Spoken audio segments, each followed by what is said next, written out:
Okay, so Assalamu alaikum everyone, and peace be upon all of you. Welcome to St. Paul University. On behalf of the Faculty of Human Sciences of the School of Social Communication and Leadership at Université St. Paul, I would like to welcome all of you. The event is sponsored by the faculty, and actually I have been asked by Shelby to speak about the event, and I promise you, no more than 3 minutes.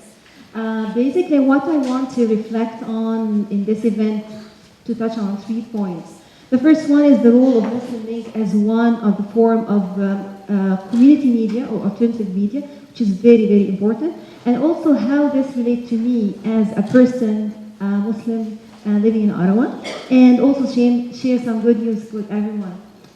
So basically, the role of Muslim Link as one form of community media in Ottawa, it's very important.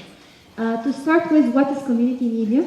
By definition, community media is any form of media that is controlled and created by community. And it is separate from any commercial media, state-run or public media. Community media is driven without any market influence, and that is exactly what Muslim Link is doing.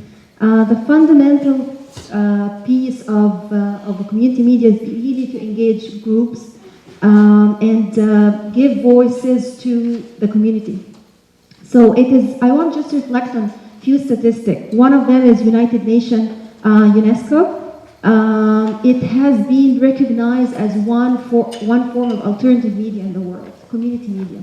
And it is seen as a crucial element and vibrant and a democratic media system. And especially in Canada, we are proud of ourselves of living in a democratic society, mashallah. So community media is a forum which local news and information is spread directly to affected communities. And just to show you some interesting stats in Canada, we have about 1,100 Canadian community newspapers, reaching millions of readership every week.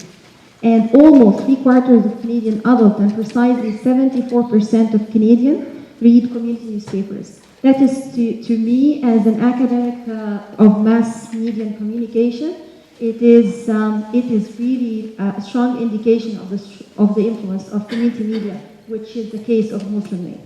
How this is related to me as a member of the academic community in mass media and also as a member of the community. I have attended, as many of you, the iLead conference, which has take place, I think, 2 weeks from now? 2 weeks? 16? Yeah, during the March break. And the iLead, if you don't know, it was Islam Learn, Engage, Achieve, Develop conference during the March break. And we have had lots of discussion in this conference about the role of media and so on for youth. And some of the community wanted to ask, how can we really relate to ourselves and our community and so on. And many flag the importance of Muslim Link. This is actually what Muslim Link is doing for all of us in the city of Ottawa, and I would argue in nationwide as well, through the online tool. And it is a forum for new members and current Muslim to relate to the Muslim community, be it in business, be it in culture, and so on.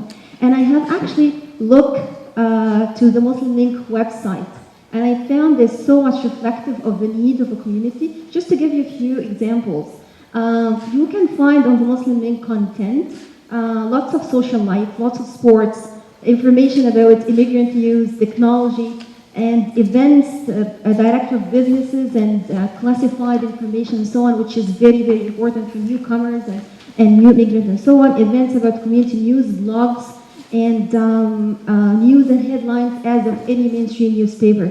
What I really like, actually, I just saw it last week. It was about a special interest in fashion and modesty, which is so awesome. I was like, wow, we have to shop now. And we get some information about, scarves and so on from Muslim Link, which is so important, not only for, which is so important, not only for older people, generation like myself, but I mean for young, cute little girls who want to be, nice and cute. So now I want to very briefly, it's fine. It's actually the light. Anyway, so I have a lot of work. So what we want to share with all of you is some very exciting news about St. Paul University. I am actually current to St. Paul. I did before at University of Ottawa and Carleton University, and I joined St. Paul just last year. It is a very exciting moment for me, and I have to say that I am the only Muslim professor at university, which is so exciting, and it's a very warm environment for me as an academic, but also as a person. Now, the good news is actually I was inspired by the last article written by Rabbi Volka in the latest issue of Muslim Link, and it was a story about the Muslim visiting a synagogue. And St. Paul University now currently working and establishing a center of the Abrahamic Center for Justice and Peace. This center, and I will read the mission statement, it is just in the very early stages, but it's so exciting for everyone. So the mission statement read as follows: recognizing profound historical and spiritual links among Judaism, Christianity, and Islam, including a shared reference to Abraham as a common model and faith. The Abrahamic Center for Justice and Peace will provide a context for teaching and research on the three faiths, including comparative studies of similarities and differences and the new mixtures of a spiritual, just and peace and mutual responsibility. We are all brothers and sisters keeping. That is so much interesting. Two persons are taking the lead of this. Professor Vern Bredakov, he's a professor from the conflict studies, and a fellow member, her name is Ferial Khan. She is not here today, but she was so excited to know that we are hosting actually a Muslim Link event at St. Paul, and it is just reflecting to everyone the mission of this new developed Abrahamic Center of Justice and Peace. And the three traditions of religion will be taught and studied and researched here at St. Paul, which is so interesting and studied. So without any further ado, I will give it back to Amir, and thank you very much for coming again. And we have a flyer about our new program. It's an English program in media studies. It's a third program in the city beside Carleton and Ottawa U. And so if anyone would be interested, we can have a flyer and distribute the word. So thank you, Amir.